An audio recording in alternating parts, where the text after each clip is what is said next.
Bien, donc nous étions en train, dans le passage que nous étudions, d'étudier l'enseignement du Talmud concernant Man de Baal le Meheve Chassida. Euh, et il y a trois euh, options qui ont été proposées, Milé d'Inzikin, Milé de Avot, Milé de Brachot.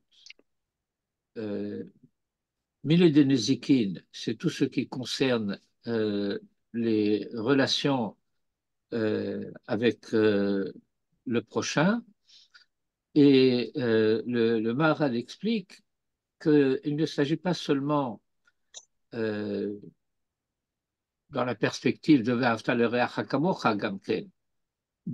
vouloir le bien d'autrui pour être chassid de ce point de vue-là, mais d'être préoccupé d'éviter tout dommage qui pourrait lui survenir, en particulier par ma faute, même de manière totalement indirecte. Et que c'est dans cette perspective-là que nous aurions Chassidout du point de vue des Néziki. Et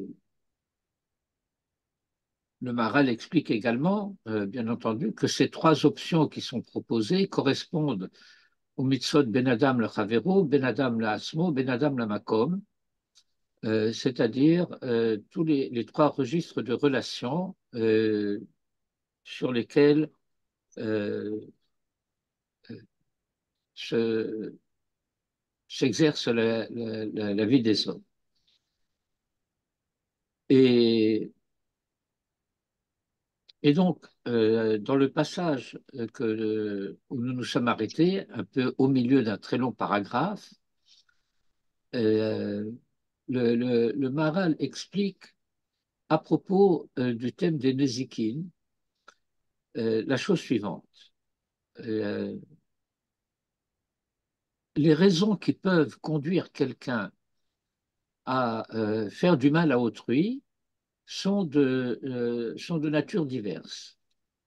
Ça peut être par inadvertance, l'exercice euh, insouciant de l'existence, comme le bœuf qui marche et en marchant, il va piétiner quelque chose. Dans la Gemara, c'est ce qui s'appelle le nezek de Regel, le nezek du pied.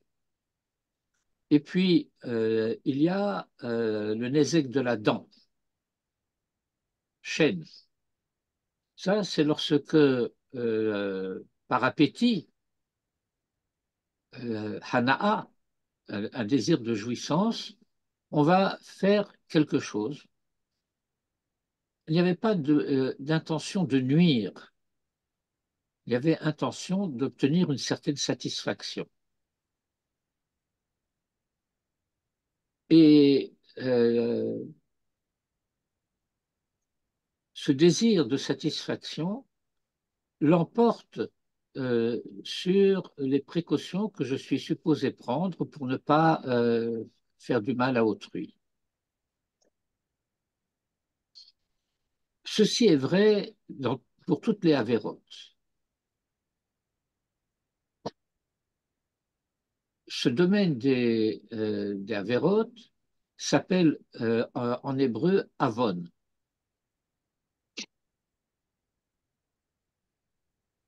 Et très souvent, on trouve chez Chazal l'expression avon le avon.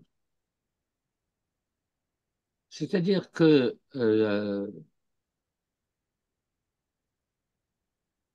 dans ce genre de situation, le Yetzer Hara l'emporte sur le Yetzer Tov. J'ai très envie de, et je ne résiste pas. C'est une faute, mais il n'y avait pas intention de révolte. Intention de révolte, c'est pécha. Et donc nous avons les trois domaines, chet, avon, pécha, et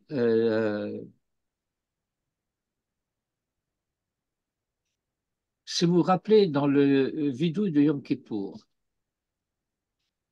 euh, qui est le vidouille agadol du Al-Chet Shechatanu, etc., et qui est entrecoupé par une phrase Val kulam eloka selichot, selach lanu mechal lanu kaper lanu.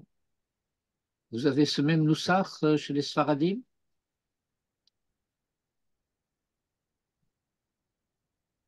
Val kulam eloka selichot, selach lanu mechal lanu kaper lanu. N'est-ce pas? Alors, Rachna, Jérôme, tu vas chez maman? Alors, selach lanu, c'est pour les chataïm, mechal lanu, c'est pour les avonot, kaper lanu, c'est pour les pshaïm. Et dans le al-khet, d'une manière générale, le terme de chet est utilisé de manière générique pour toutes les catégories de fautes, quelle qu'en soit la cause.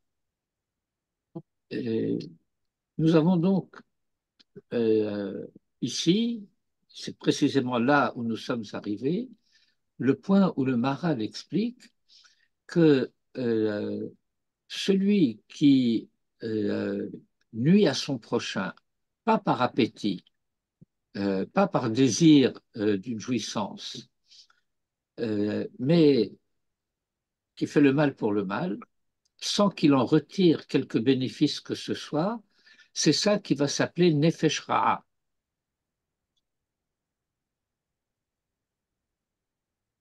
C'est c'est là que se trouve, en ce qui nous concerne, la définition de l'immoralité.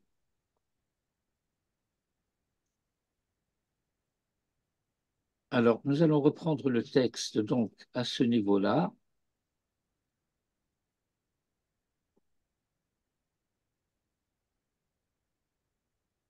Attendez, je n'ai pas fait share screen.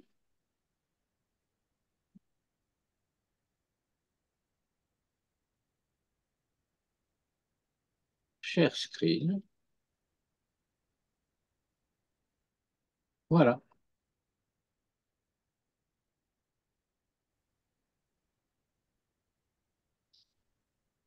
Donc voilà ce que le Rav explique. Je reprends un petit peu plus haut.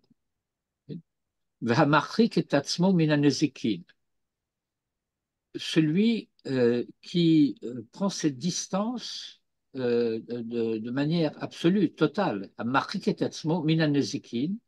des dommages qu'il peut causer, Moresh et Nafsho Mesulat Minara, indique par cela, montre par cela, prouve par cela que Nafsho, sa personne, le terme de Nefesh est le terme qui est utilisé par la Torah dans Sefer Vaïkra pour désigner le sujet moral.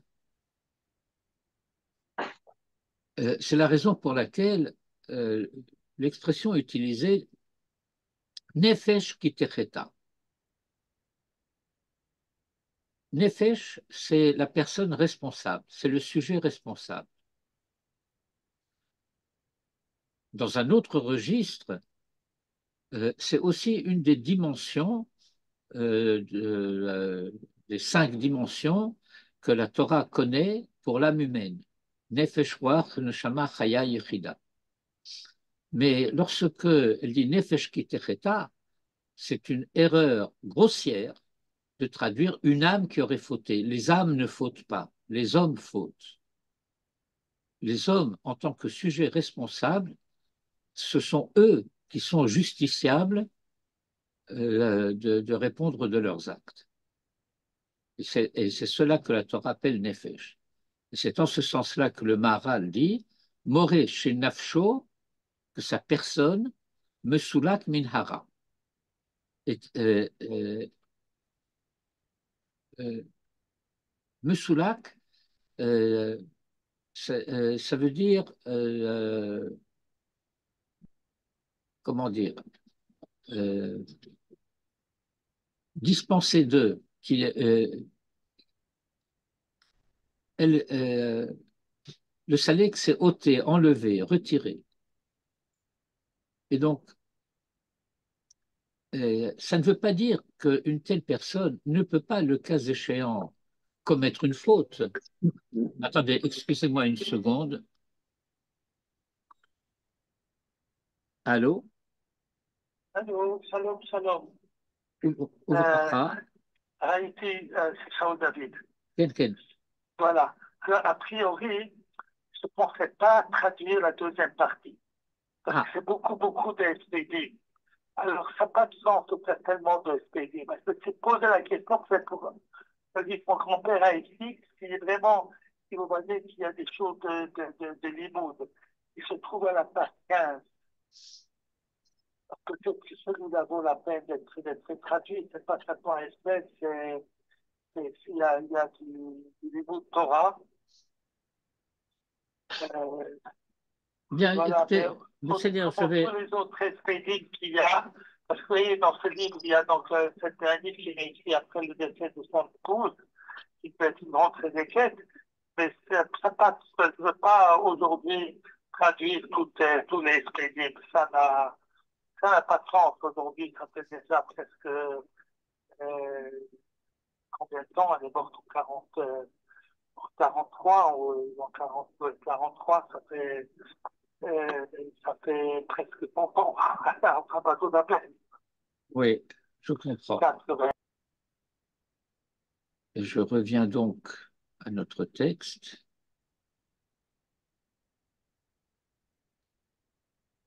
Et donc, j'étais en train d'essayer de traduire l'expression chez Nafsho Mesoulak Minhara le Gamré.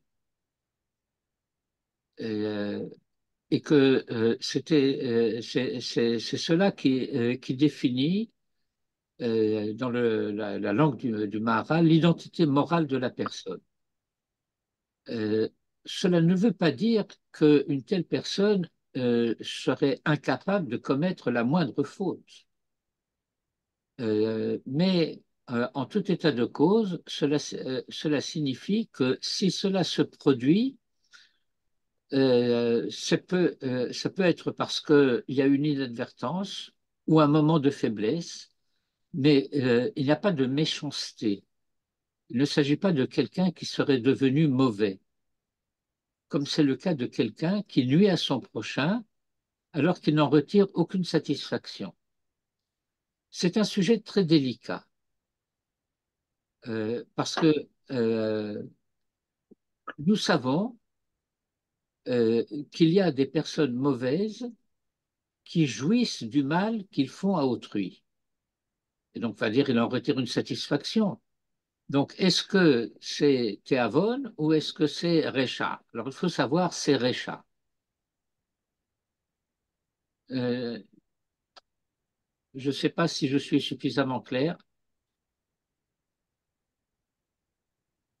C'était la question que j'étais en train de me poser quand vous disiez que quelqu'un qui fait le mal pour le mal, c'est quelqu'un qu'on qualifie de nefesh ra. Mais celui qui jouit en faisant le mal, c'est ambigu. C'est catastrophique, ouais. Pourquoi c'est ambigu? Parce que vous avez dit juste avant, celui qui fait du mal parce que ça le fait jouir, c'est pas, Non, non, ça non. rentre pas dans la catégorie Non, non. de Alors, nefesh ra. je me suis mal fait. Alors, je me suis mal fait comprendre. C'est pour ça que je posais la question, que je voulais reprendre cela. Nous avions dit qu'il y avait trois catégories de fautes qui, dans le Talmud, s'appellent le pied, la dent, la corne. Le Maral explique, la Gemara explique déjà, le dommage du pied, c'est le dommage qui est fait par inadvertance, sans intention de nuire, sans en retirer la moindre jouissance, par le jeu de la vie. Comme le bœuf qui marche en traversant le village, et en marchant, il va piétiner quelque chose. Et puis il y a le dommage de la dent. Il n'y a pas non plus intention de nuire, mais il y a la recherche d'une jouissance. Et puis il y a la corne, où il n'y a pas de jouissance, mais l'intention de nuire. Ça, ce sont les définitions fondamentales qui sont données par le Talmud. Et donc, pouvait se poser la question, peut se poser la question de dire, si quelqu'un éprouve de la jouissance à faire du mal à son prochain, est-ce que c'est un dommage de la corne ou est-ce que c'est un dommage de la dent? Pour parler dans les termes talmudiques. Alors quelqu'un pourrait dire, éventuellement, ah ben ce n'est pas quelqu'un qui est foncièrement mauvais, c'est quelqu'un qui jouit de faire du mal. Alors il faut savoir, non, ce n'est pas vrai, c'est quelqu'un qui est foncièrement mauvais. Et en plus de cela, on peut dire, et peut-être même qu'il y a un passage du Talmud dans Masechet Baba Kama qui fait référence à cela, ne serait-ce que allusivement. Je crois personnellement que c'est plus que allusivement. Et,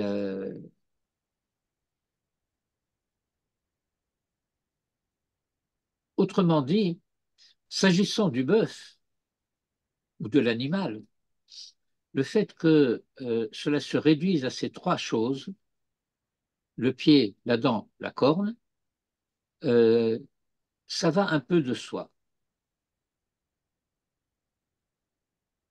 Mais l'homme, c'est différent. Chez l'homme, il peut y avoir une quatrième catégorie. Et cette quatrième catégorie, c'est une quatrième catégorie dans laquelle on éprouve un plaisir à faire du mal.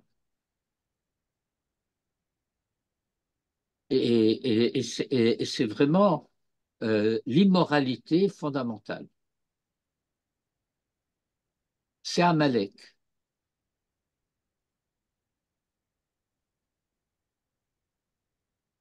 Et je ne pense pas qu'il soit nécessaire de détailler davantage, mais Non.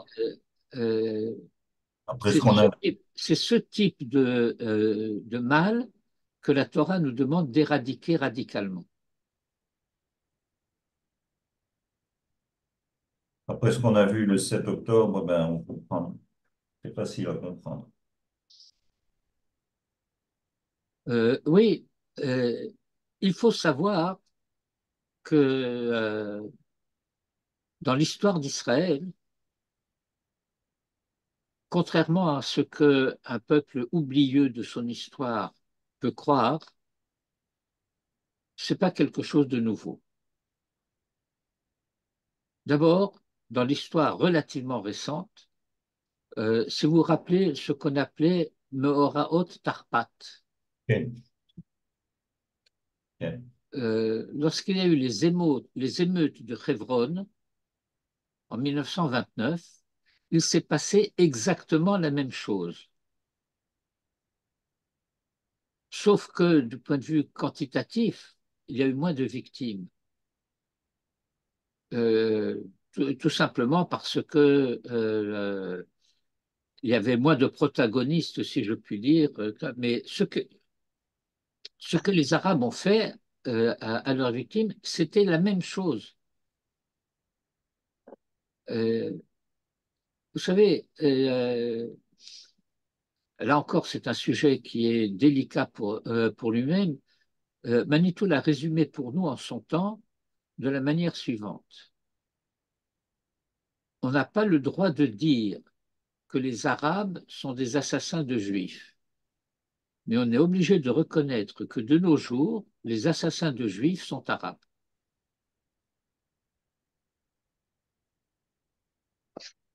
Et si vous avez l'occasion, et si vous ne l'avez pas encore fait, je vous recommande en particulier, il y a toute une série sur YouTube d'interventions d'Eliezer Cherki, le frère aîné du Rav Uri Cherki, qui est un spécialiste de l'islam, euh, orientaliste distingué, de même que Freddy Herrera, Ephraim Herrera, et qui explique que le, le djihad tel que pratiqué par le Hamas, c'est l'application stricte du Coran.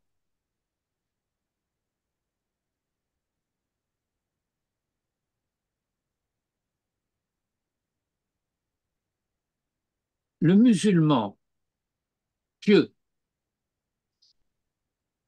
qui lit le Coran et qui apprend qu'il doit faire ces choses-là, même si cela lui déplaît, parce qu'il doit obéir à la volonté d'Allah.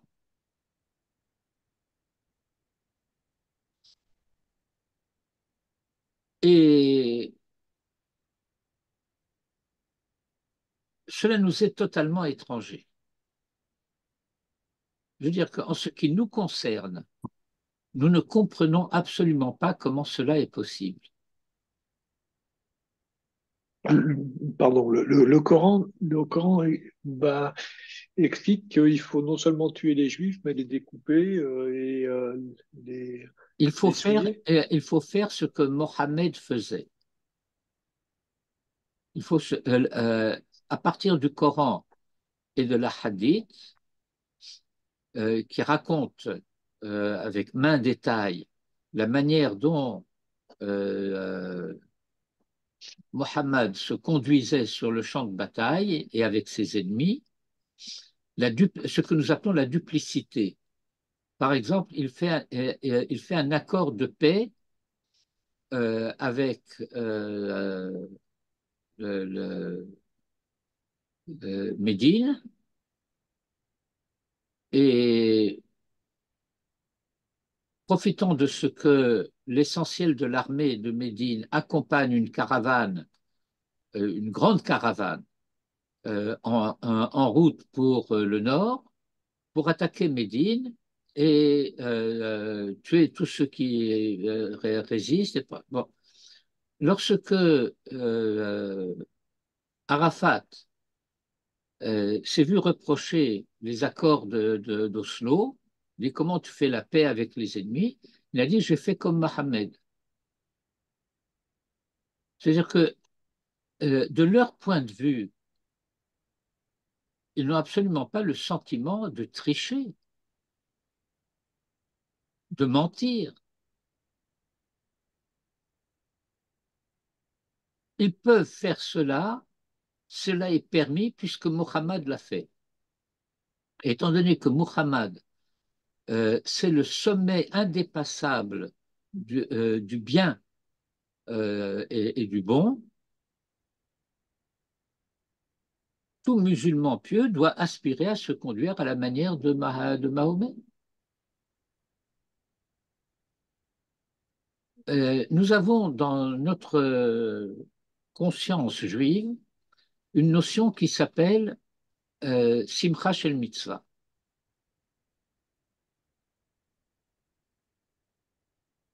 Alors, essayons de nous représenter le fait qu'un musulman pieux peut se réjouir du fait d'avoir réussi à agir comme Mohammed, qui agissait avec une cruauté, une barbarie à nos yeux insoutenable. Mais ce n'est pas ainsi qu'ils le perçoivent. C'est ce qui rend d'ailleurs pour nous cette identité arabe tellement problématique. C'est pour cela que la Torah l'appelle d'emblée Péré Adam.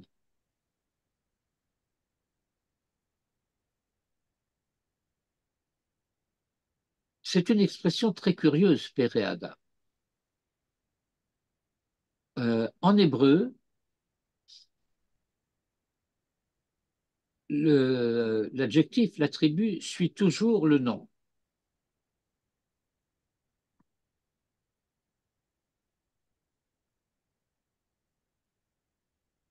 Adam Ra, Adam Tov, Adam Yafé, Adam Gadol, Adam Katan. Vous n'avez pas, comme en français, la possibilité de dire un petit homme ou un homme petit. Et même en français, selon que l'adjectif est avant ou après, peut changer le sens de l'expression. Il y a une différence entre un bon homme et un homme bon. Mais ça voudrait dire, en quelque sorte, que dans l'expression Père Adam, c'est Adam qui est adjectif par rapport à Père. Père, ça veut dire sauvage. Et donc, ce n'est pas un homme sauvage, c'est un sauvage qui semble être un homme. Et il ne faut surtout pas dire qu'ils se conduisent comme des animaux, parce que les animaux ne se conduisent pas comme ça.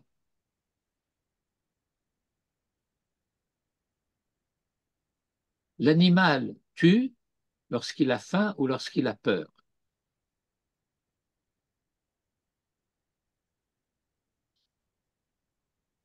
Un fauve ne va pas naturellement attaquer un homme, ni une gazelle d'ailleurs.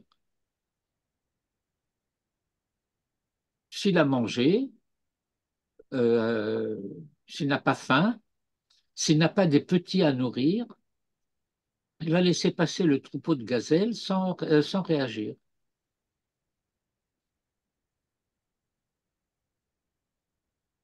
S'il se sent menacé, alors il va réagir.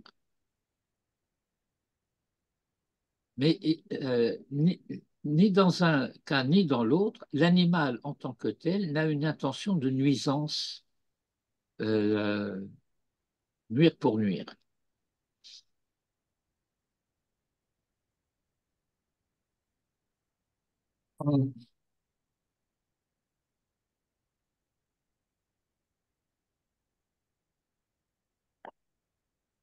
C'est la quatrième catégorie. La quatrième catégorie que j'ai rapportée à l'homme tout à l'heure, il y a malgré tout un remez très bizarre dans la Gemara, dans Masechet Baba Kama, qui parle d'un bœuf qui aurait pris la corne entre les dents. Vous voyez ce que je veux dire? Un bœuf ou un taureau ne va jamais prendre une corne entre les dents.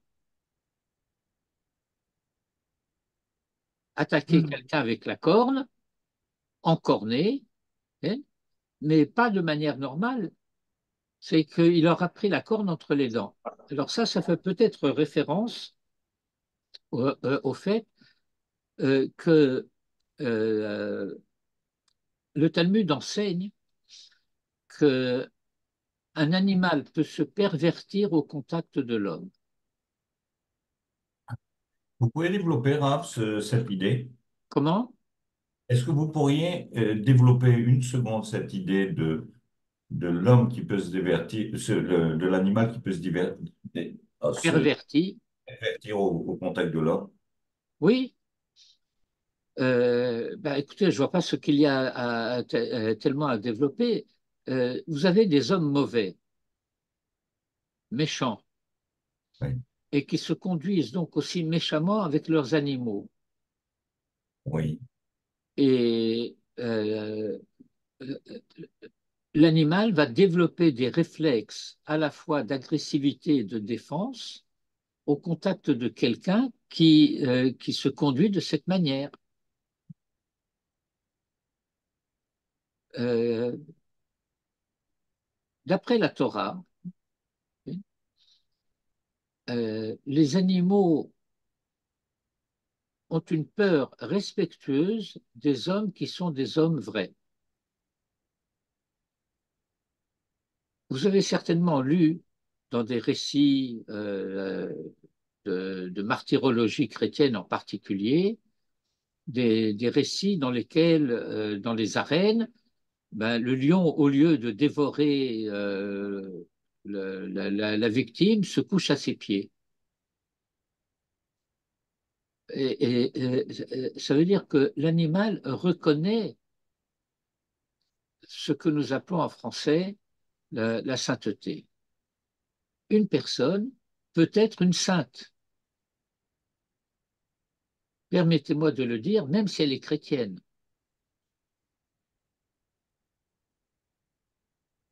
Et lorsque l'animal rencontre cela, eh bien, c'est la Torah qui le dit. L'homme domine l'animal. Au redouble, bidgatayam, ou beof, hashamaim,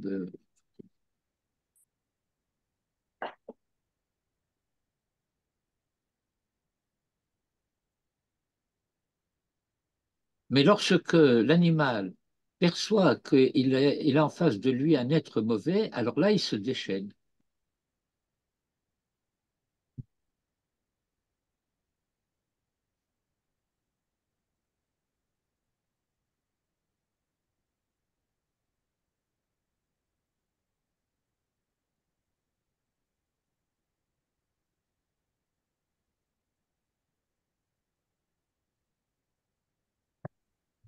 Excusez-moi, Rav.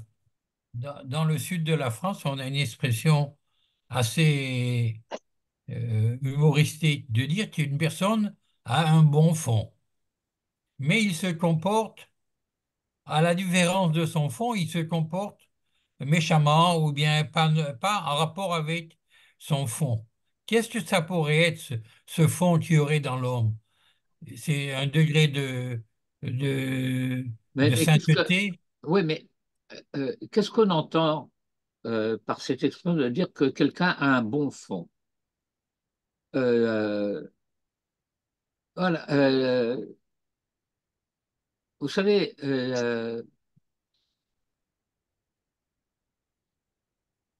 je pense par exemple euh,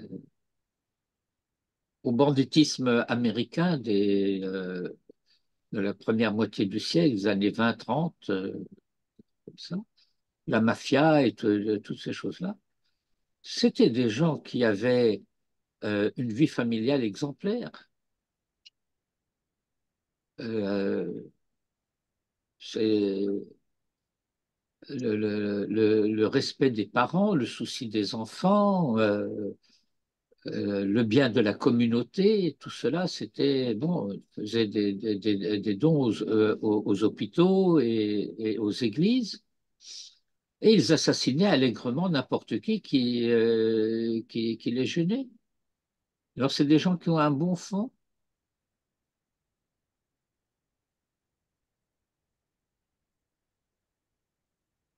Comment ça va de pair? Le bon fond et la conduite immorale.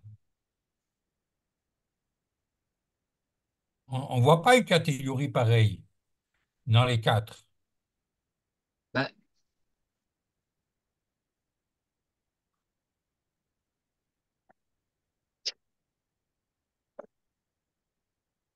vous voyez, euh,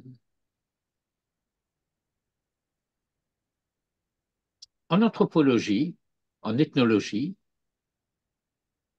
on apprend que en Afrique en particulier, les principes de l'interdiction du viol, l'interdiction du meurtre, l'interdiction du vol existent. Autrement dit, ils connaissent ce que nous appelons les principes moraux fondamentaux, mais ils ne concernent que les nôtres. Ça veut dire, je n'ai pas le droit de voler quelqu'un de mon village. Je n'ai pas le droit de tuer quelqu'un de mon village. Je n'ai pas le droit de prendre la femme d'un autre de mon village. Je n'ai pas le droit de prendre une femme de force de mon village. Mais si c'est le village d'à côté, tout ce que je n'ai pas le droit de faire avec mon village, c'est une mitzvah de le faire.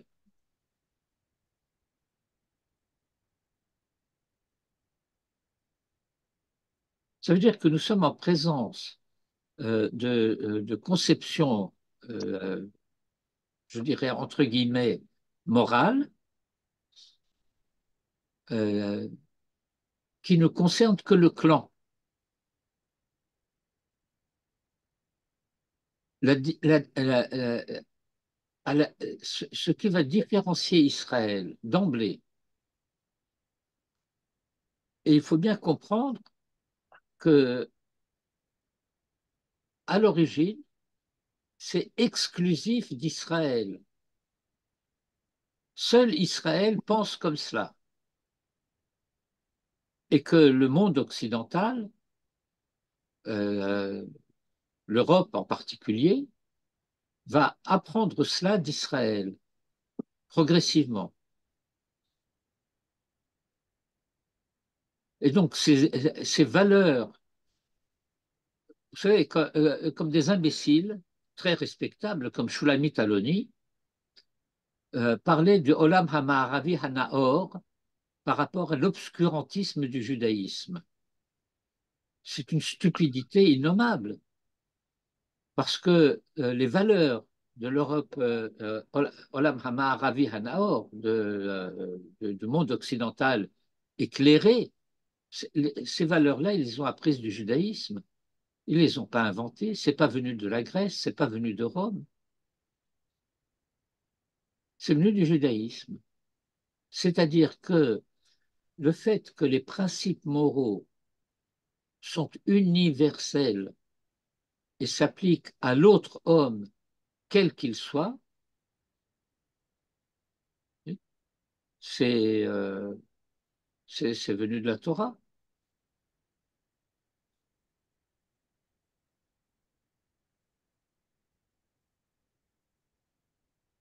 Et donc, il faut bien comprendre que nous apprenons un certain nombre de principes euh, fondamentaux dans Masechet Baba Kama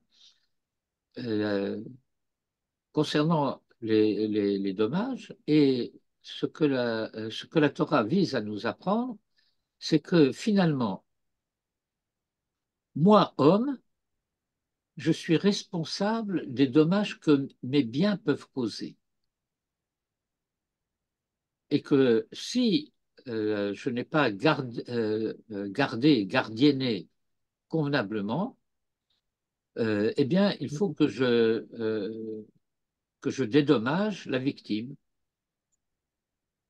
Excusez-moi, Oui. je peux poser une question? Par rapport aux valeurs euh, du Olam Ma'aravi à Nahor qui sont en fait juives, etc. Il n'y a pas une marloquette pour savoir si Pikuach Nefesh s'applique aux Goïm? Non, c'est du Euh, non. il y a, euh, il n'y a pas proprement parlé une marloquette. Euh, il y a le fait que parmi les midotes importantes de l'homme, il y a ce qu'on appelle aussi darke shalom. Et que, euh, voilà, si vous voulez, comment le problème se pose, mais c'est un sujet complexe et un peu délicat, parce que la Torah va considérer que je dois être moral, mais je ne dois pas être naïf.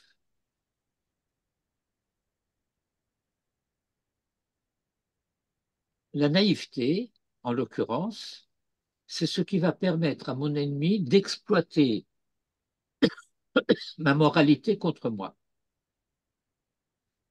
Et je n'ai pas le droit de permettre cela. Euh, L'Union soviétique, par exemple, Ba'avar ou Behove, c'est parfaitement exploiter les sentiments humanistes du monde occidental pour le pervertir. Pourquoi l'Amérique a perdu la guerre du Vietnam? Elle avait gagné militairement, mais une certaine exploitation du piétisme américain euh,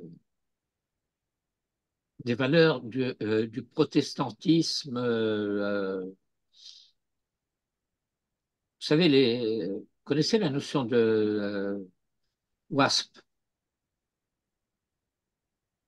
White Anglo-Saxon Protestant.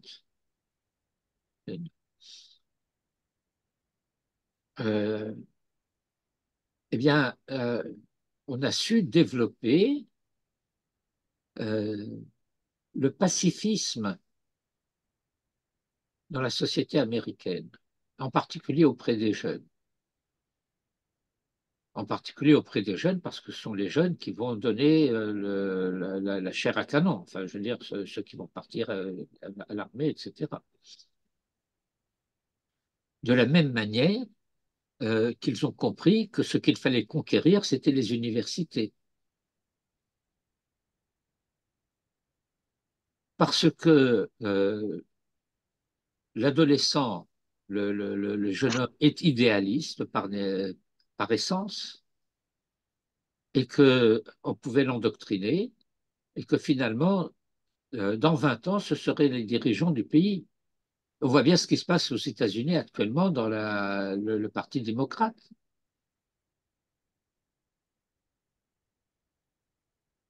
On recueille maintenant les effets de ce qui s'est passé il y a 30 et 40 ans. Et on voit bien ce qui se passe dans les universités américaines.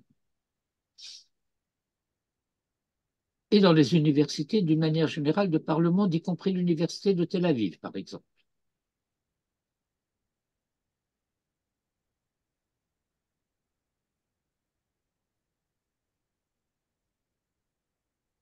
J'ai recueilli et retenu une phrase en particulier que j'ai entendue à la radio. C'était rapporté par un journaliste belge. C'est un Palestinien, un Arabe palestinien, qui parle à la télévision, à la radio belge, et qui dit en propres termes, j'exige de vous, notez bien, j'exige de vous, au nom de vos principes, la liberté de parole que je vous refuserai au nom des miens. Reprenez, reprenez. Ah, vous nous l'avez donné, cette expression, et je ne l'ai pas notée. J'exige. J'exige de vous, au nom de vos principes, la liberté de parole que je vous refuserai au nom de mes principes à moi.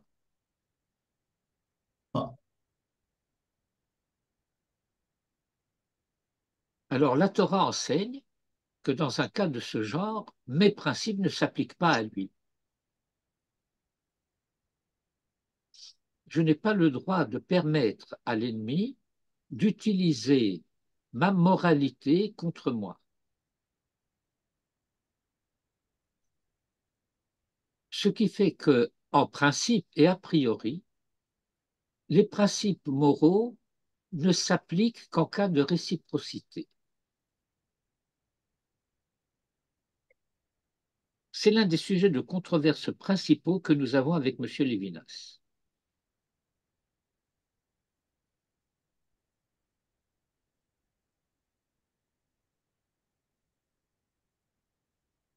Et chez M. Lévinas aussi,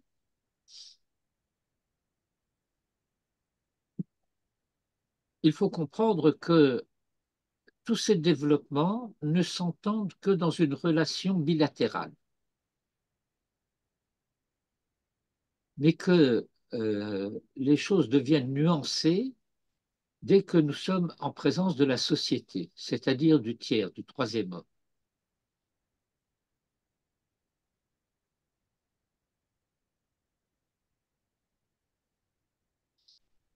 C'est-à-dire qu'il y a le principe absolu, euh, comment dirais-je, abstrait,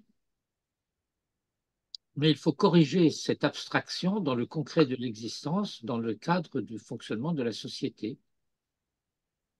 Parce que faire du bien à autrui qui fait du mal à autrui, c'est pas bien.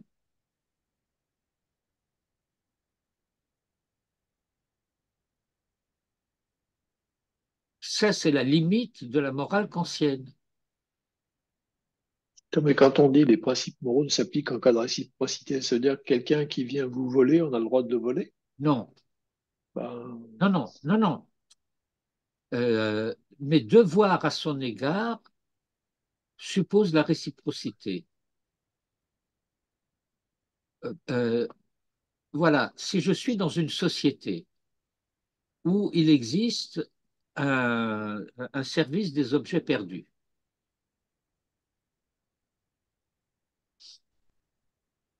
okay, et donc j'ai perdu quelque chose, euh, par exemple, il y a un service des objets perdus de la SNCF, un service des objets perdus de la RATP, etc. J'ai oublié mon parapluie dans le train. Je vais sur la ligne en question, je vais pouvoir récupérer mon parapluie. Et donc, ça veut dire que si je trouve quelque chose dans le train en France, je ne peux pas garder l'objet. Mais si je suis dans une société où il n'existe pas le principe de Hashevat Aveda, alors on va considérer que je pourrais garder l'objet que j'ai trouvé, même s'il a des simanim.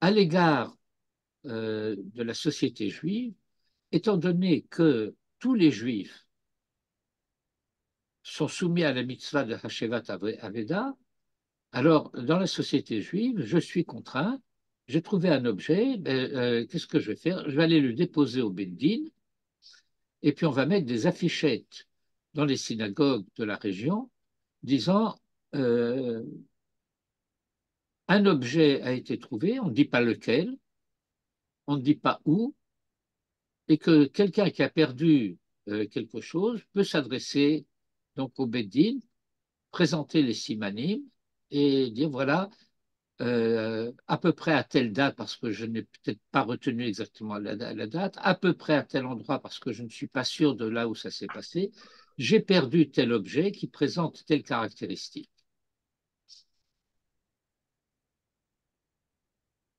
Mais vous n'allez pas pouvoir dire j'ai perdu un billet de 500 francs sur lequel il y a marqué 500, il y a la photo de Richelieu ou de je ne sais pas qui, parce que ça, ce n'est pas des simanimes personnels, c'est une description, comment dirais-je, standard. Donc, si je trouve 500 francs, je les garde. Comment? Si je trouve 500 francs, je les garde. Ah ben, si c'est un billet, vous voyez, par exemple, la Torah va dire la chose suivante. Vous marchez dans la rue, vous trouvez un billet par terre. Ok. Il n'y a pas de siman, il n'y a pas écrit un numéro de téléphone dessus ou une adresse ou quoi que ce soit. Vous pouvez le garder. Mais s'il était plié, c'est Ah, différent. vous me Parce que donnez. le fait qu'il ait été plié, c'est peut-être un siman. Euh, je marchais dans la rue, vendredi soir. Arrive l'heure de Shabbat. Je vais prendre le billet qui était par mégarde resté dans ma poche, je vais le plier et je vais le poser par terre avec un caillou dessus pour qu'il ne s'envole pas. Et après Shabbat, je viens, je le récupère. Parce qu'aucun juif normal, ça veut dire pieux, qui voit un billet avec une pierre dessus ne va l'y toucher parce que c'est un siman, c'est quelqu'un qui l'a posé là-bas et qui compte le retrouver. Maintenant, étant donné les circonstances, bien, quelqu'un peut par mégarde, un animal par exemple, faire rouler la pierre. Alors le billet n'est plus sous la pierre, mais il est toujours plié. Alors je peux aller au Beddin et dire, voilà, RF Shabbat, j'ai plié un billet de temps, j'ai posé une pierre dessus, etc., à tel endroit. Et donc si quelqu'un a trouvé un billet plié dans le voisinage de cet endroit et l'a déposé au Beddin, c'est un siman.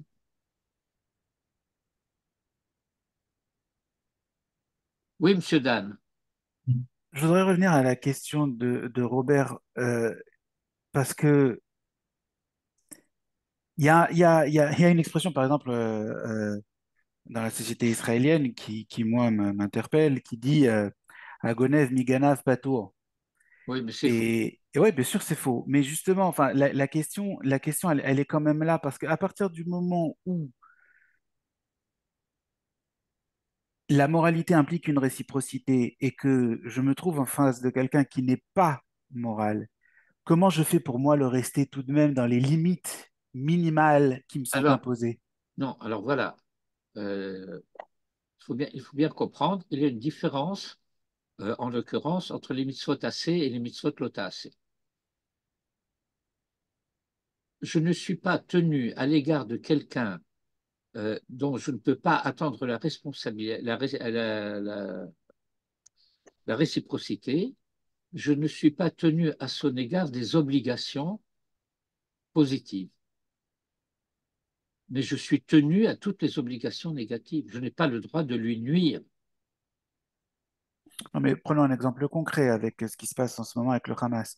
À partir du moment où eux sont venus Non, violer, mais brûler, attendez, tuer, etc., non, non, mais j'ai pas une seconde. Au niveau du droit international, j'ai pas l'obligation de respecter les mêmes standards avec eux que eux n'ont pas respecté avec moi. Ça ne veut pas dire que je dois aller non plus exagérer quand je vais répliquer en attendez, faisant les attendez, atrocités que attendez, l'on fait. attendez, attendez, je vous arrête parce que vous avez utilisé un terme que je récuse, Nickel. exagéré.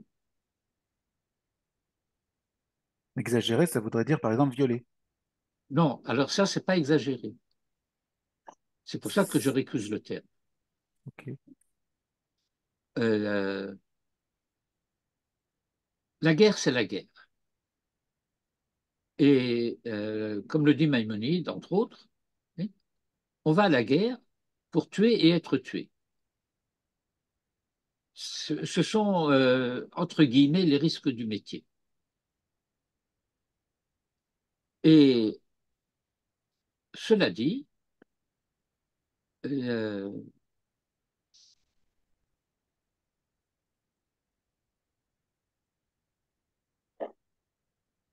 on va dire par exemple, lorsque l'ennemi s'est rendu, eh bien, on le fait prisonnier, on ne tue pas les prisonniers. Au nom de de quoi? Comment? Au nom de quoi? Eux, tu les Parce que miens. c'est. Non, parce que si je l'ai vaincu, je ne parle pas d'Amalek. Amalek, c'est différent. Mais une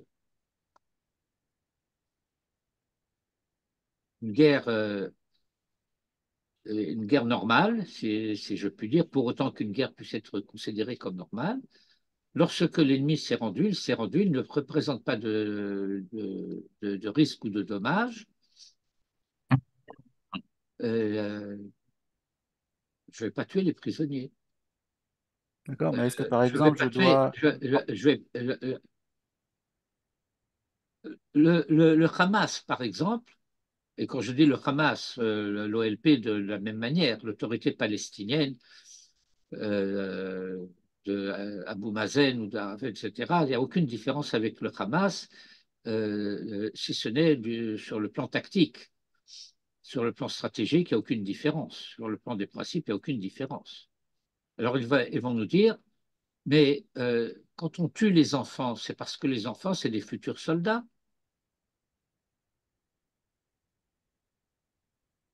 Et donc, je ne veux pas avoir affaire à ces soldats dans 10 ans ou dans 15 ans. Donc, j'ai le droit de tuer les enfants. Et puis, les femmes, je peux tuer les femmes, puisque les femmes, elles vont faire des gosses qui vont être des soldats.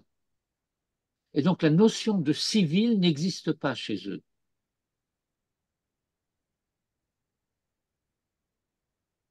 Alors que chez moi, si. Alors que chez moi, si. Du coup, est-ce que puisque je suis Alors, ça face à veut un dire ennemi qui ça réfléchit veut dire comme que moi, ça, une seconde, non, ça veut dire que lorsque je vais faire la guerre, ok, eh bien, je vais avoir des objectifs stratégiques militaires. Je vais chercher à atteindre ces objectifs stratégiques militaires ou tactiques également, etc. Et bien entendu, cela peut impliquer qu'il y aura ce qu'on appelle des victimes collatérales. Par contre, se poserait vraiment la question de savoir est-ce que euh, la Torah permettrait, par exemple, la bombe atomique sur Hiroshima ou le bombardement de Dresde ou de Hambourg de la dernière guerre mondiale. Parce que le bombardement de Dresde ou d'Hambourg, qui ont été totalement détruits par les bombardements alliés, euh, ça ne consistait pas à vaincre l'armée allemande.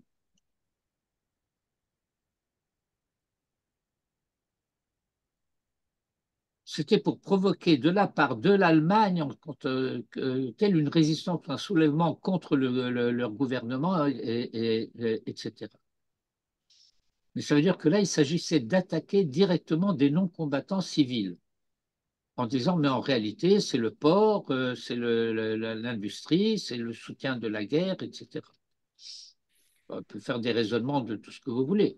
D'accord, Mais ça veut dire que euh, lorsque l'armée israélienne fait des bombardements ciblés, bien entendu, dans ces bombardements ciblés, il peut y avoir des erreurs de tir, même si c'est rare. Il peut y avoir le fait que des gens se trouvaient dans les environs alors qu'ils n'auraient pas dû s'y trouver, mais ils étaient là au mauvais moment et ils ont pu être tués, mais il n'y avait pas une intention de cibler et de viser des civils en tant que tels. Contrairement à ce dont une certaine presse euh, internationale accuse Israël, d'accord, mais selon la y compris définition, le président français. d'accord, mais selon la définition que vous avez donnée tout à l'heure de la moralité minimale, à savoir que les mitzvot assez, je suis plus tenu, mais les mitzvot lota assez, je suis toujours tenu. Alors, on pourrait aussi interpréter ça comme le fait que on doit accepter la mort de nos soldats pour essayer de ne pas, C'est faux. pas par trop, de ne pas Mais tuer les civils. non, non, c'est totalement faux. Mais pourquoi? Parce qu'on n'a pas le droit de tuer les civils. Non, c'est totalement faux. C'est pas qu'on n'a pas le droit de tuer les civils. On n'a pas le droit de tuer volontairement les civils en tant que tels. Mais à partir du moment, à partir de quand on peut dire que c'était pas volontaire, dans la mesure où on aurait pu faire autrement? Dans la mesure où on me tire dessus à partir d'un immeuble. D'accord, ben, je suis pas Non, obligé de faire attendez, non, exploser non, les mais meubles. laissez-moi parler. Si vous me coupez la parole à chaque fois, je ne peux jamais terminer un argument. À partir du moment où on me tire dessus à partir d'un immeuble. Et quand je dis à partir d'un immeuble, ça peut être un groupe d'immeubles. Ça veut dire qu'il y a là des combattants retranchés, c'est la guérilla urbaine et tout ce que vous voulez, etc. Eh bien, euh, je ne vais pas aller envoyer des soldats avec un cure-dent pour voir ce qui se passe là-dedans. Pourquoi pas? Ça m'évitera de tuer des civils. Mais parce que ça ne m'intéresse pas qu'il y a des civils là-bas. Ça ne me préoccupe pas qu'il y a des civils là-bas. Je ne veux pas tuer les civils, mais on me tire dessus, je tire là-bas. C'est tout. Et si j'envoie mes soldats là-bas donc je sais par l'historique combien de fois c'est arrivé on rentre dans un immeuble et que on voit des femmes et des enfants, et puis d'un seul coup, il y en a une qui sort un Kalachnikov et qui tiraille. Et alors, après, l'armée a autorisé le dévoilement des noms de 3 soldats ou de 5 soldats qui sont tombés dans une embuscade, etc. Non, non, non. Euh, euh, cet aspect-là des choses est radicalement et totalement immoral de la part des officiers euh, et des dirigeants de l'armée de demander à des soldats de risquer leur vie. Alors moi, je veux bien, mais le problème, c'est où est-ce qu'on met la frontière? Vous avez parlé tout à l'heure d'un Alors la immeuble. frontière, c'est que Attendez, je ne vais deux pas, secondes, parce que je voudrais pouvoir poser la question aussi. À mais partir du moment, je ne vais pas tuer des civils en tant que civils vous avez volontairement. parlé tout à l'heure d'un immeuble, puis ensuite vous avez dit un groupe d'immeubles, et pourquoi pas le quartier à ce moment-là? À partir où est-ce Non, qu'on mais met la limite là où je me dis non, quand même, je dois pas exagérer. Je ne peux pas exagérer, c'est pas le bon mot. non. Je dis, vous avez, par exemple, une patrouille qui marche dans la rue, et puis, d'un seul coup, elle subit des tirs venant d'un certain endroit. On peut diagnostiquer, c'est venu de par là-bas. Eh ben, c'est venu de par là-bas, et le tank vient, et puis il tire sur le groupe d'immeubles. C'est terminé. On ne va pas commencer à chercher de quelle manière, etc. En disant, il y a peut-être des civils. Oui, ben, il y a peut-être des civils. Sauf Ok. que quand on sait qu'on a affaire à une guérilla urbaine et que nous avons des terroristes, et que parmi ces terroristes, bien entendu, ils sont pas nécessairement en uniforme, ils peuvent se présenter parfaitement comme étant des civils respectables, je n'ai pas le droit moral à l'égard de mes soldats de les mettre en danger, c'est tout. Ok. Mais en même temps, okay, vous voyez, je vous rappelle ce qui se passait pendant la Deuxième Guerre mondiale. Okay. Euh,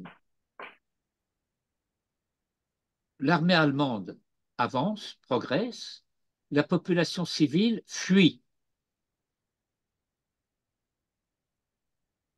Et alors, vous avez des files à peu près interminables de civils, hommes, femmes, enfants, vieillards, sur les routes, avec des charrettes ou des ânes ou tout ce que vous voulez. Et puis les avions allemands qui viennent et qui mitraillent. Ça, c'est totalement interdit. Qu'est-ce que tu as à venir mitrailler des gens qui fuient de cette manière? Ce n'est pas une armée en déroute, c'est des civils qui fuient l'avancée de l'armée allemande. Et donc, les avions viennent et les mitraillent.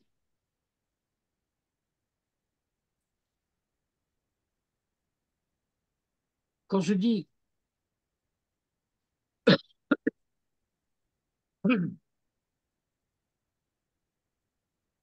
il y a des obligations que j'ai à l'égard d'autrui, et ces obligations à l'égard d'autrui supposent qu'il y a un, un espace ou un tissu social cohérent.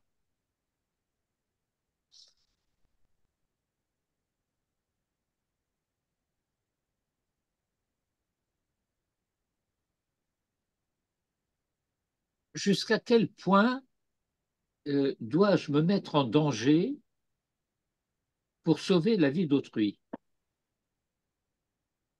juif ou non juif?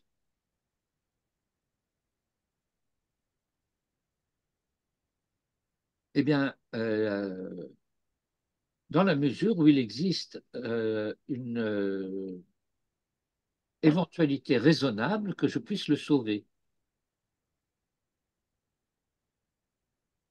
C'est-à-dire que je n'ai pas le droit de me désintéresser du sort d'autrui dans la mesure où je peux lui venir en aide.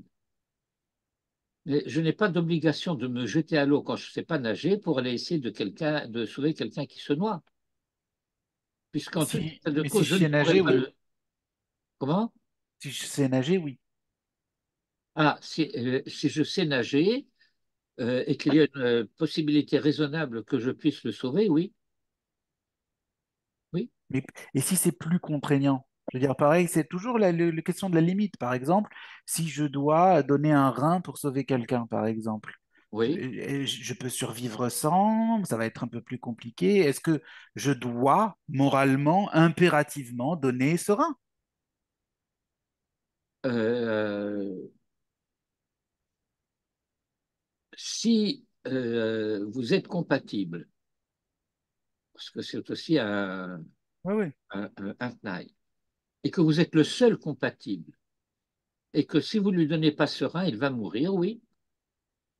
C'est obligatoire. Je ne vais pas Oui. dire mon intégrité physique est supérieure à son droit de vivre. Non, parce que c'est là aussi que ça va s'appliquer un principe du Talmud qui dit ton sang n'est pas plus rouge que le sien. Non, mais mon instinct de survie, Mon instinct de survie,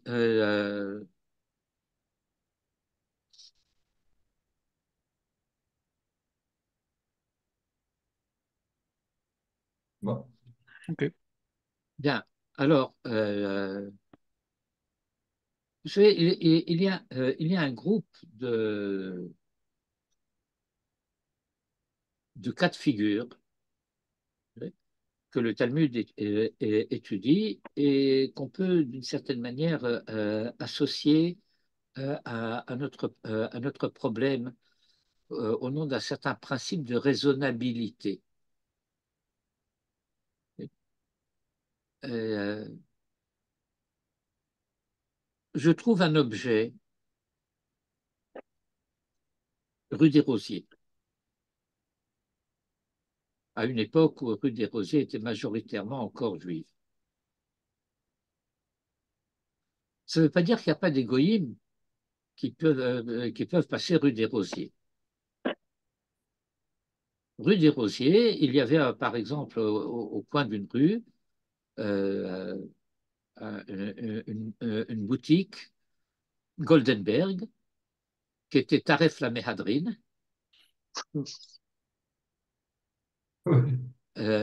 et que beaucoup de goïms fréquentaient pour avoir de la cuisine juive pas cachère, à la manière dont les Américains avaient inventé le kosher style. Goldenberg, c'était vraiment une crapule. Euh, il avait sur sa devanture, il avait écrit Bassar en hébreu. Parce que le juif moyen, il croyait que c'était écrit Kacher. Mais c'était Bassar.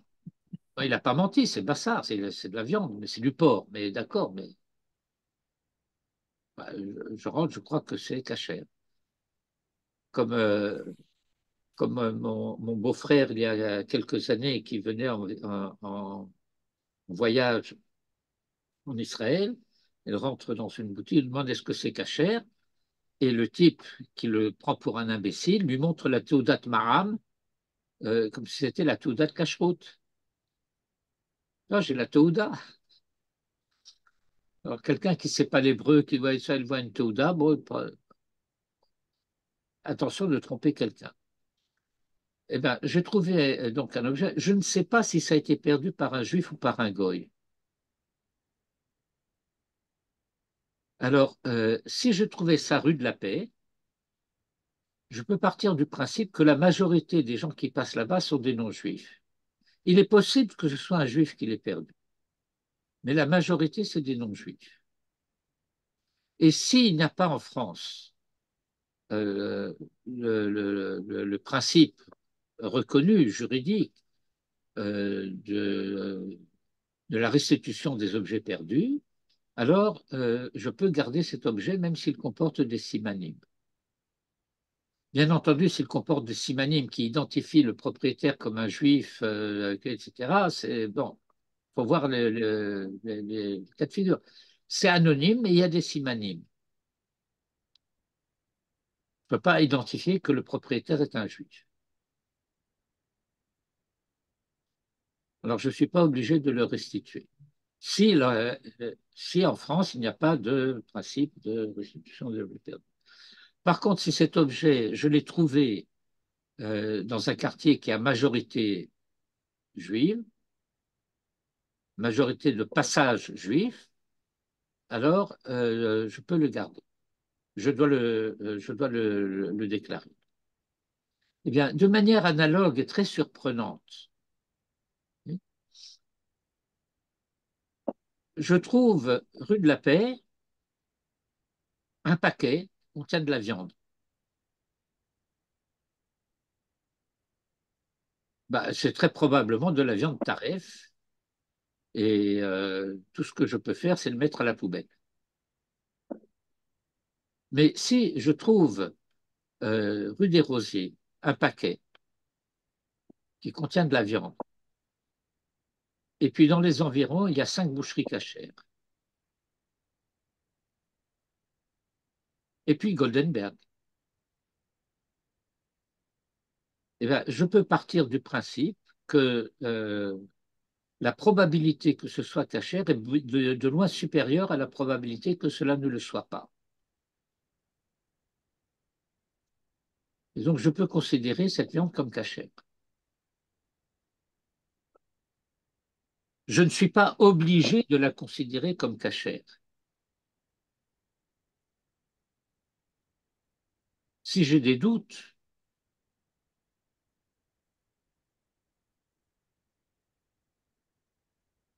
je peux aller poser la question au rabbin. Qu'est-ce que je fais?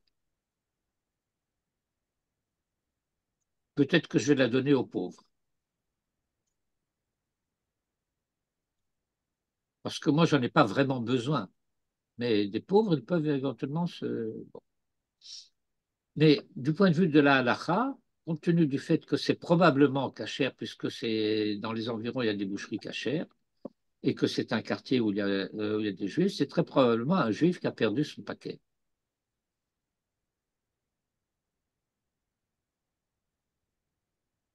Donc il y a un principe de raisonnabilité, si je puis dire, euh, euh, dont l'un des paramètres est la réciprocité. Mais pour revenir à notre texte que nous avons toujours sous les yeux, hein,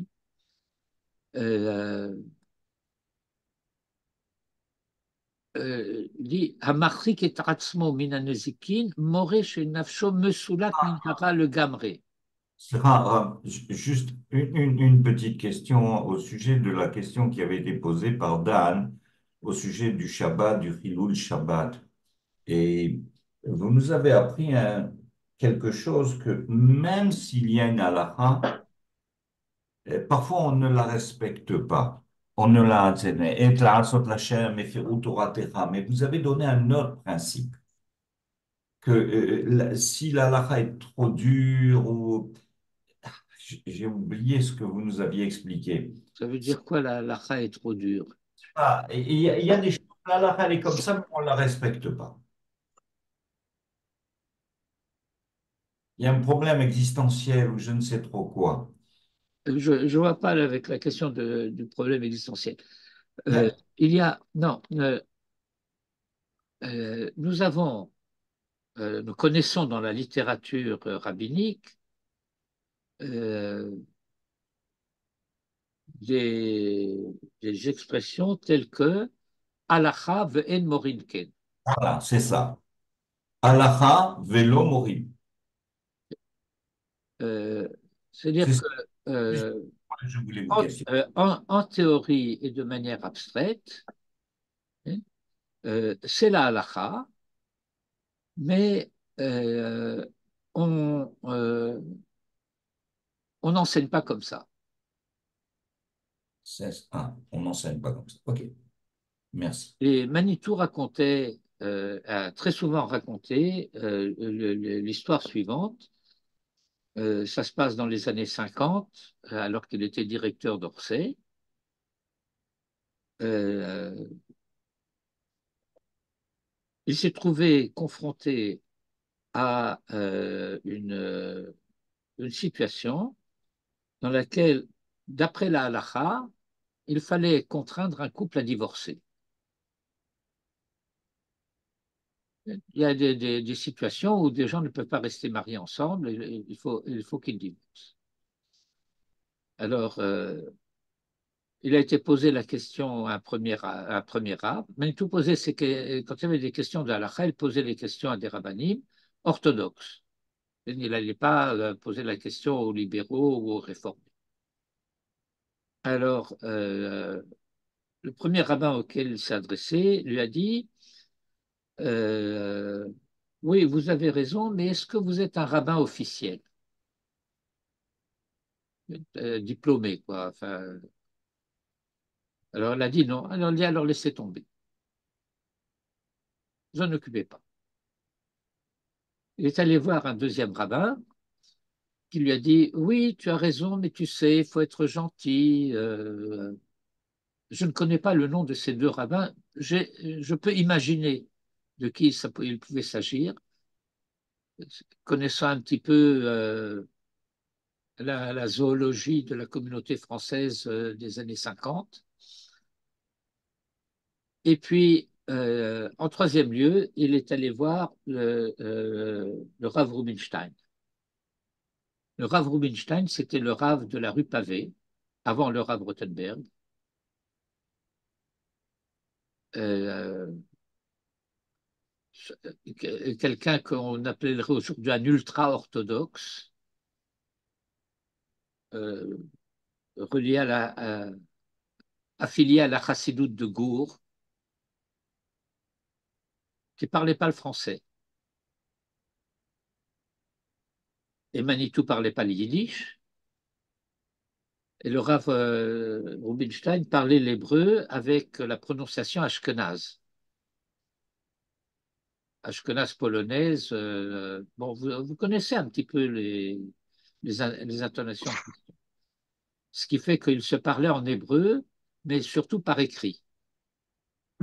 Et alors, Manitou va le voir, lui pose la question, et alors le Rav Rubinstein lui dit, bon, ben, on va prendre les livres, on va étudier la Sougia. Et ils prennent la Gemara, les livres, etc. Ils commencent à étudier. Et Manitou raconte, et au fur et à mesure que continuait à étudier, il devenait de plus en plus convaincu du fait qu'il fallait les faire divorcer. Et son problème était d'autant plus aigu qu'il savait que si lui leur disait de divorcer, il le ferait. C'est une drôle d'histoire. Et donc il en avait la responsabilité, etc. Et il était très malheureux. Et alors au bout de quelques heures où ils étudient, le Rav lui dit, bon, ça y est, tu es convaincu, c'est ça qu'il faut faire. Et alors, oui, bon. Et le Rav lui dit, et qui crois-tu que tu es, toi, pour faire divorcer deux juifs? Ah,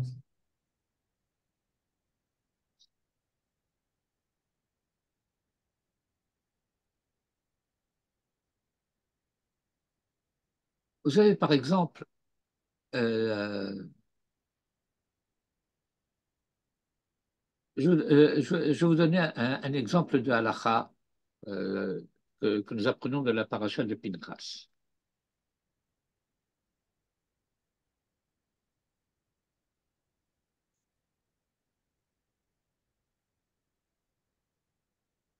La formule classique est la suivante. Haboel aramit kanaim poginbo.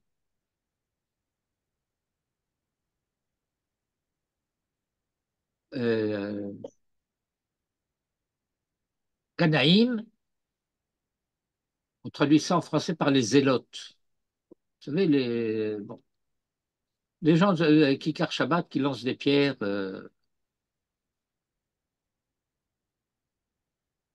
Mais si on va poser la question au Rav, est-ce que je dois le faire? On lui dit non.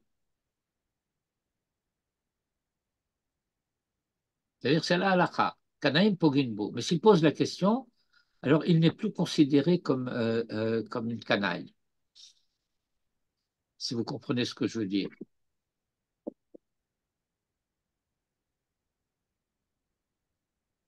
Ça veut dire qu'il y a une situation dans laquelle, euh, spontanément, par réaction de rejet, je peux faire quelque chose contre quelqu'un qui fait quelque chose de mal, Mais si j'ai la retenue pour aller poser la question au Rav, etc., je ne suis plus dans cet état d'esprit de surchauffe morale ou spirituelle.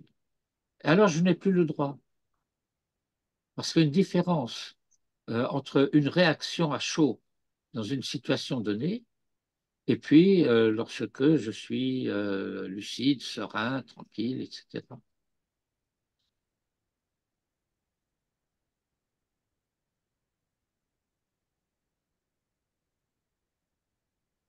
Je suis dans la rue, je suis au marché, peu importe quoi. Et puis, je vois quelqu'un frapper un gosse et je lui mets un coup de poing dans la figure.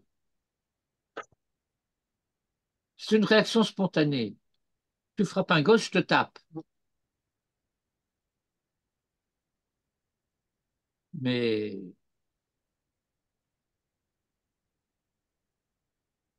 ça ne veut pas dire que j'avais raison de le taper. Et puis ça dépend aussi de quelle manière il frappe le gosse. Il faut voir si c'était une tape pédagogique ou si c'est quelqu'un de violent et de méchant. Mais il y a une différence entre une réaction spontanée qui serait autorisée et puis une réaction à froid qui est interdite.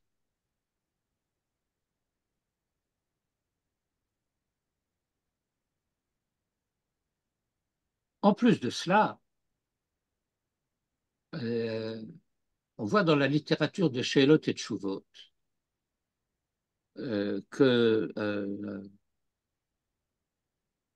on a posé une question à un rave et il va analyser la situation, il va en débattre, il va y avoir plusieurs pages dans lesquelles il dit et on peut considérer comme ceci, on peut considérer comme cela, etc. Il analyse les différents aspects et il termine sa missive en disant la halacha velo le maaseh.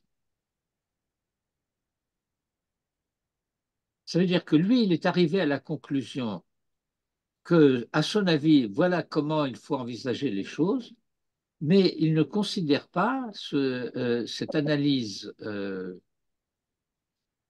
comment dire, savante, comme un psak halacha. Il considère ça comme une étude. Mais il ne dit pas, voilà, c'est comme ça qu'il faut faire. Ce qu'il dit, c'est qu'on pourrait dire que c'est comme ça qu'il faudrait faire. Mais je ne dis pas qu'il faille le faire comme ça. Et en hébreu, ça se dit le halacha velo le maaseh.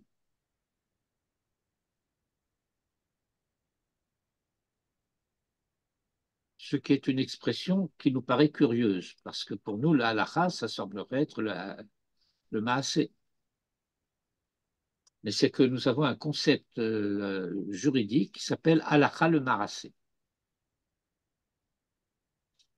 Et halakha le maasé, ça veut dire c'est comme ça qu'il faut faire. C'est la loi et c'est comme ça.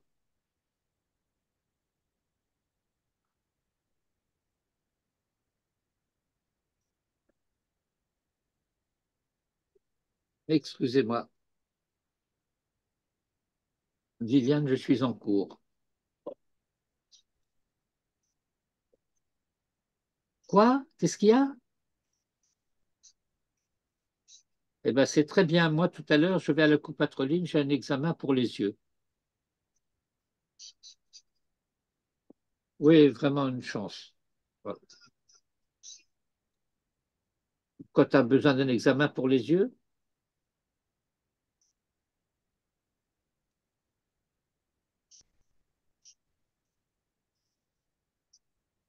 bon, on verra. Top. Bon, chéri, je suis en cours.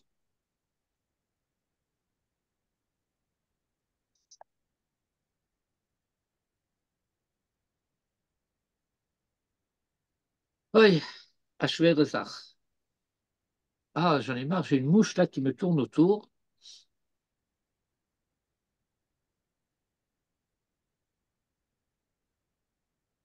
Je disais donc que nous avons ces notions où on peut étudier de manière théorique et abstraite un cas, arriver à des conclusions raisonnables, dire il semble que ça doit être comme ça, Mais je n'affirme pas, voilà comment il faut faire. C'est- Autrement dit, c'est académique, mais ce n'est pas pratique.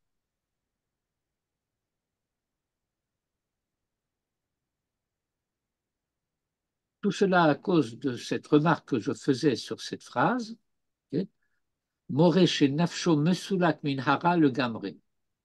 C'est-à-dire que sa personne est totalement euh, libérée du mal. Mais que cela ne signifiait pas qu'il ne pouvait pas se présenter une situation dans laquelle il peut y avoir un trébuchement. Que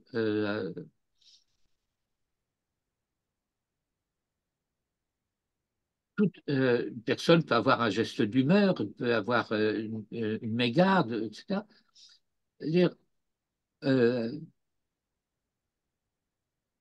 lorsque quelqu'un agit dans la lucidité de la volonté claire et affirmée, eh bien, il cherche par tous les moyens à éviter de nuire à qui que ce soit.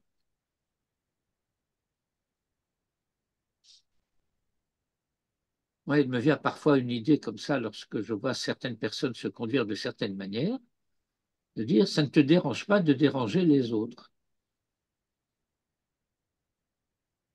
Ben, si ça me dérange de déranger les autres, je suis dans ce cas de figure chez Nafsho Mesulat Minara.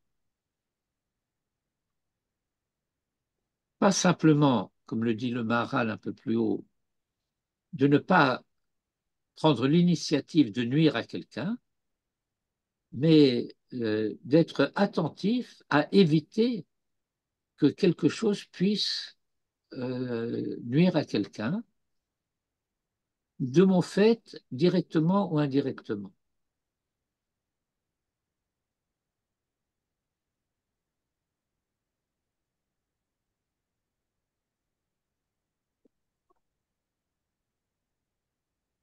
Et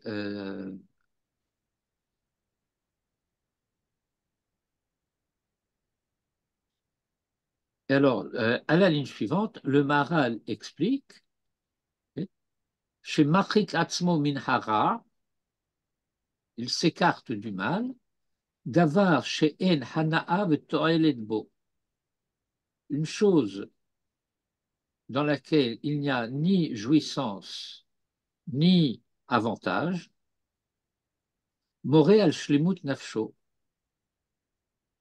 Et cela indique que il y a intégrité morale de cette personne. Chez Eno Nefeshra, étant donné que le Maharal parle de Eno Nefeshra, ça veut dire que l'éventualité d'un Nefeshra existe. On n'est pas rousseauiste.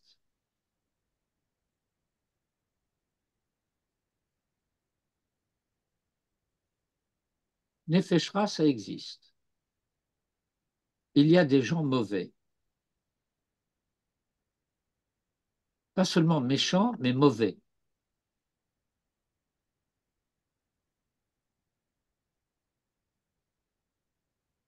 De manière innée ou acquise?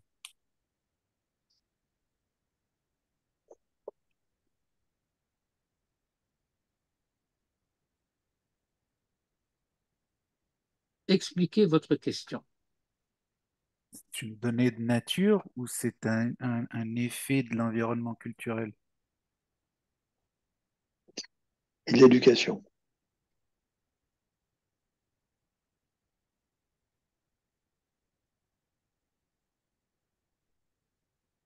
Là encore, c'est un sujet débattable. Par nature, euh, je vais chercher à assouvir mes désirs, mes appétits.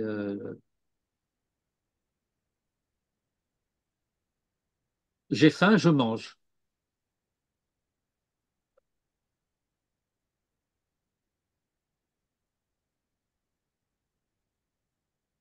Ah bah, j'ai faim, il y a ce morceau de pain là, ben, je vais le prendre pour le manger. Mais attends, c'est le mien. Oui, mais moi j'ai faim. Ça veut dire que ça va être une donnée de l'éducation, en particulier, de respecter le bien d'autrui. C'est pas quelque chose qui est une donnée naturelle. La donnée naturelle, c'est de m'approprier ce dont moi j'ai besoin. Il n'y a là-dedans ni mauvaiseté ni méchanceté. C'est une donnée de nature. Dans le vocabulaire du Rav Ashlach, ça s'appelle le Ratson le Kabel. Dans un vocabulaire nietzschéen, ce serait le vouloir vivre ou l'instinct de survie.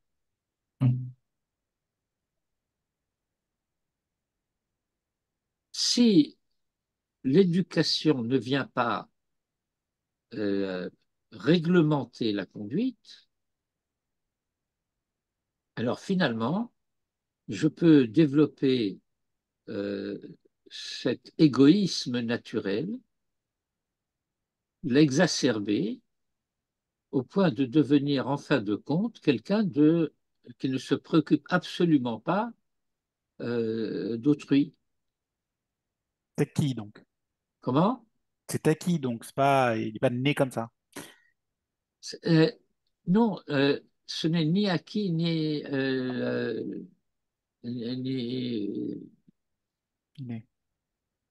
ce n'est pas la société, comme dirait Rousseau, qui va me rendre mauvais.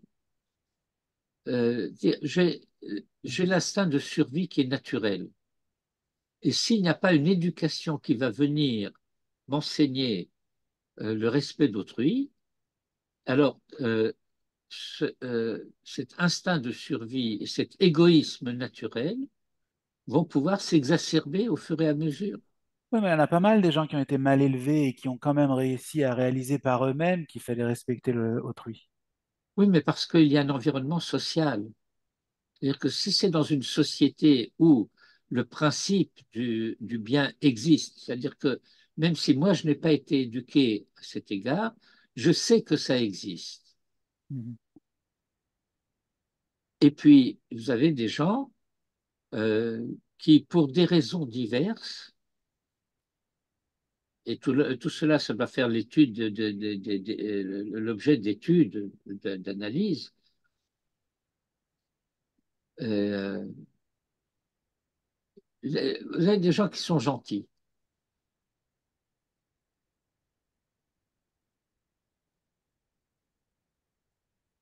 Et, euh, et alors, euh, nous, ce que nous apprenons dans la tradition, c'est que euh, l'homme n'est a priori ni bon ni méchant. Je suis constitutivement fabriqué d'un Yetzer Tov et d'un Yetzer Hara. Et ils sont en conflit.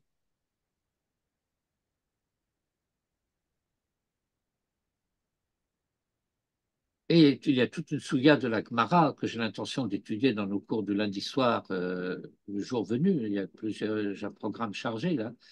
Au moment où on est dans ma série de Shabbat, ma série sympathiquement difficile. Euh, C'est en hébreu ces cours-là? ouais, C'est à quelle heure? c'est lundi soir à 8 heures. Sur le même lien que celui-ci? Non, il y a un lien, je peux vous l'envoyer. Ouais, j'essaierai de venir une fois voir. En parlant de lien, le lien du cours du mercredi soir sur la paracha en français, c'est le même lien que celui qu'on a ou c'en est un différent? Non, dans WhatsApp, vous avez le cours du mercredi, ça s'appelle comme ça. Je vais te l'envoyer, oui, Robert. Oui, s'il te plaît, merci. Et donc, Par mail, parce que je l'ai dans mon mail. D'accord. et donc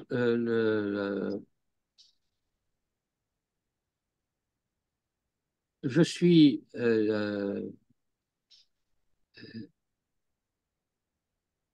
naturellement tenaillé par ces deux dimensions, le Yetzer Tov et le Yetzer Hara.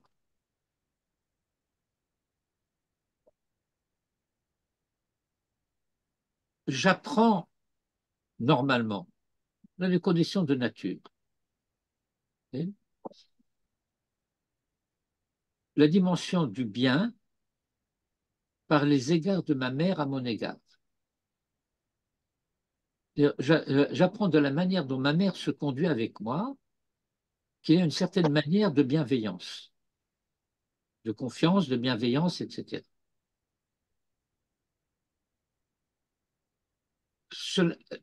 C'est une influence qui se fait de manière euh, diffuse. Ma mère n'a pas besoin de me gronder pour me dire ne fais pas ça ou fais ça. De sa manière avec moi,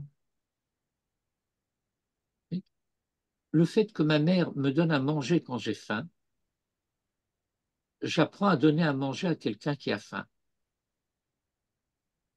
et à partager avec quelqu'un qui a faim.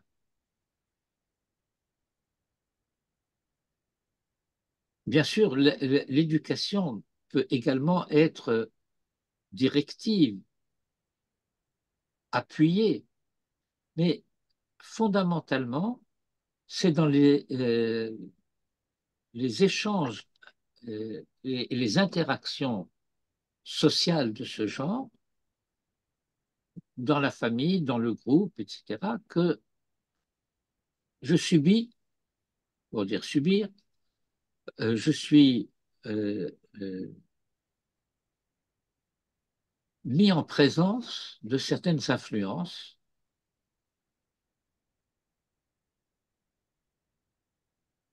et j'apprends à me conduire d'une certaine manière. Donc, il y a rien d'inné, il n'y a que des influences, et au Non, final, au non, moment de prendre la non, décision, mais c'est faux. Je me suis tué depuis tout à l'heure à expliquer que ce sont deux tendances, toutes les deux innées, qui vont se développer dans les interactions. oui, non, je veux dire, il n'y a rien d'inné chez la personne qui va décider d'être mauvaise, c'est ça que je veux dire. C'est pas plus que dans celle qui va décider d'être bonne.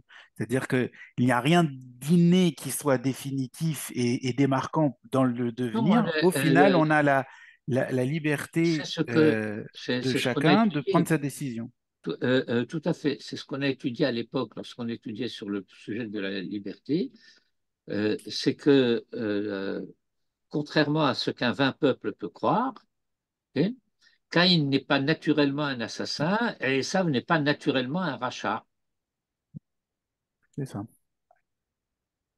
Et ce que Maïmonide explique en détail en disant, euh, eh bien, l'homme est soumis à un déterminisme naturel en ce qui concerne les conditions physiques, mais il n'est soumis à aucun déterminisme du point de vue moral.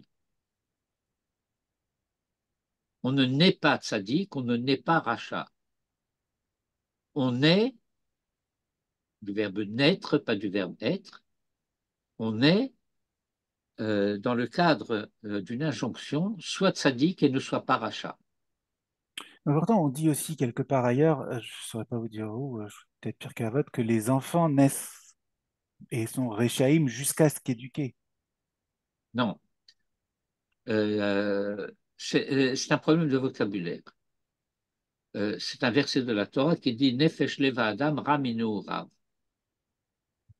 Et ça veut dire que de manière naturelle, jusqu'à la bar mitzvah, c'est le Yetzer Hara qui gouverne.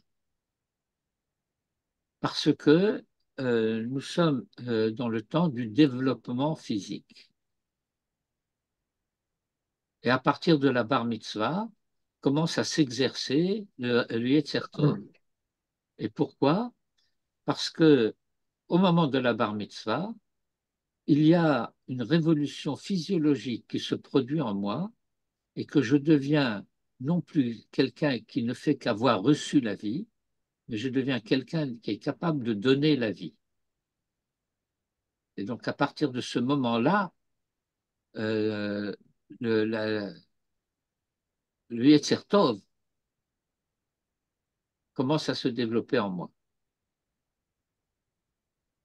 Mais ça veut dire que pendant l'enfance, il y a un égoïsme naturel de bonne aloi.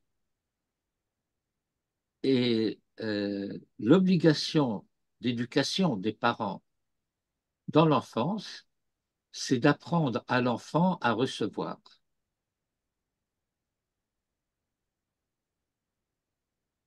Et à désirer recevoir le plus possible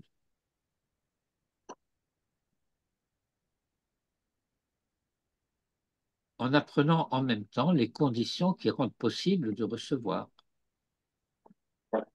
On parle de la généralité, là, parce que on a tous en tête des exemples d'enfants qui ne sont pas encore bar mitzvah et qui manifestement sont des enfants très très bons, avec un Yetzer Tov très développé.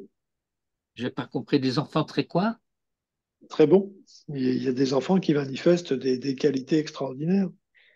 Et visiblement, le Yetzer Tov, ils l'ont déjà. Oui, mais vous savez, euh, la halakha, telle que nous la pratiquons, est une halakha, je veux dire entre guillemets, théorique.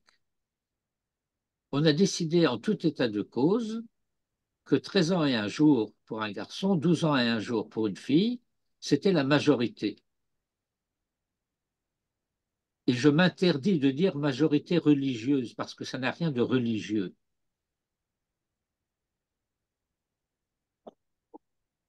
Et euh, cela dit,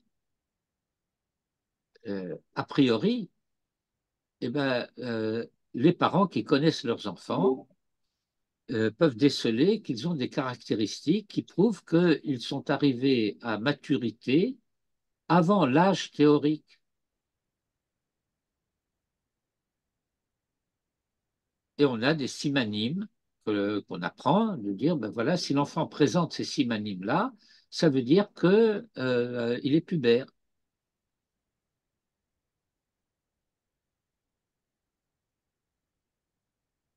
Il ne s'agit pas juste d'une puberté physique, c'est aussi une puberté morale, Non, mais entre guillemets. la question qui se pose, c'est de dire, est-ce que à partir de ce moment-là, il reste encore bar chinour ou est-ce qu'il est déjà bar mitzvah?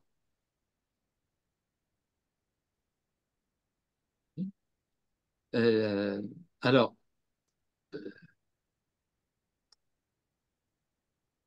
en théorie, à partir du moment où il présente les simanimes, ça veut dire qu'à partir du moment où il est mariable, euh, eh bien, il est devenu personne responsable et donc il est bar mitzvah. Dans la pratique, depuis des siècles déjà, on ne tient plus compte des simanimes et on attend l'âge légal. Mais ça ne veut pas dire qu'il n'y a pas des enfants qui présentent des caractères exceptionnels. Si on tenait compte des simanimes, il y a pas mal de personnes de 30 ans et plus qui ne seraient pas en âge de se marier. Euh, comment dire, euh, les simanimes en question, bon, ça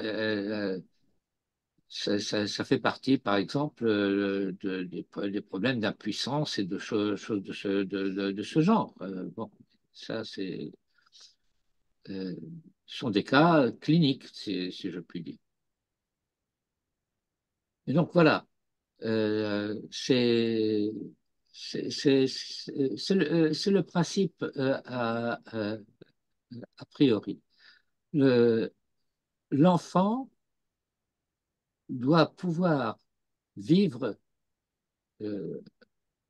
avec bonheur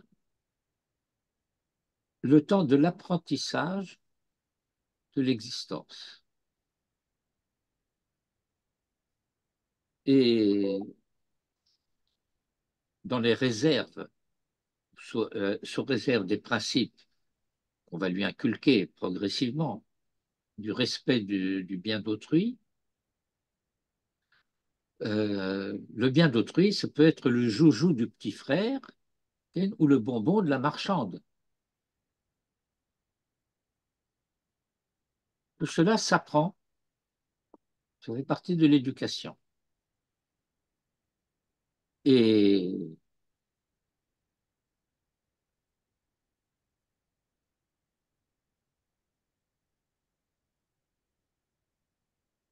le Maharal, pas le Rav Ashlag explique à peu près de la manière suivante. Il y a un temps d'apprentissage du recevoir, du comment recevoir. Et puis va venir le temps de l'apprentissage de quoi recevoir. Qu'est-ce qui vaut la peine d'être désiré? Parce qu'en fin de compte, je n'aurai de désir pour la Torah que l'intensité de désir que j'aurais été capable de développer dans l'enfance. Alors, dans l'enfance, c'était le désir du bonbon ou du chocolat. Et puis, arrivé à un âge plus mature, ben, ça sera un désir de Torah. Et je n'aurai de désir de Torah que dans la mesure du désir que j'aurais été capable de développer étant enfant. Et donc, je dois développer le désir, la capacité de désir de l'enfant à l'infini, pour lui permettre à l'avenir d'avoir un désir infini de Torah.